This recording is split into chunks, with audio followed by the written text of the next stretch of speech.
Hey guys! So, yan, for today video ay unboxing tayo ng aking parcel.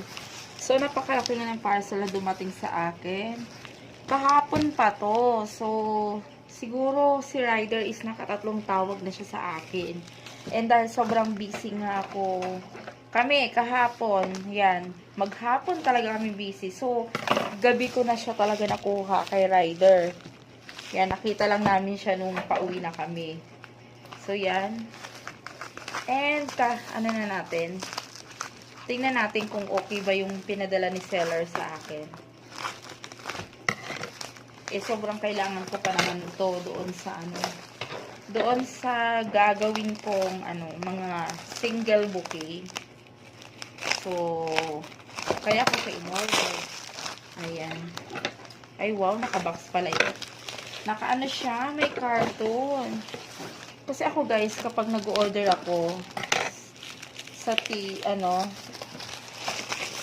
nag-order ako ng aking parcel, is mini-message ko talaga si seller. Sabi ko, yan, make sure na lagyan ng ng karton yung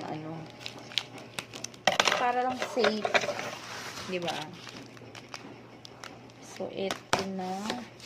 Yung magkabila ang gilid ang nilagyan niya ng nilagyan niya talaga ng carton.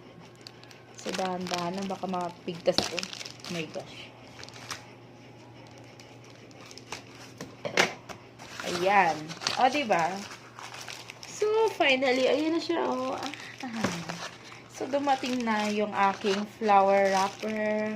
Ayan. So, pinili ko tong, red na may design na love and heart. And, syempre, ito talaga. Ito rin, sa pinaka nagustuhan ko talaga ito. Ayan. O, diba? Ang ganda ng kulay niya, oh. Pink with nakalagay love and heart din na gray, oh. Same din na heart gray yung red.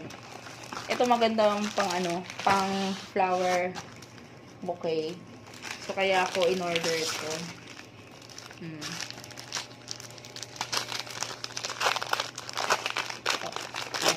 Open natin. Ang ganda ng pagka-wrap ni seller. Buti na lang kasi nag-iisip ako baka kasi magusot siya or something. Ayan.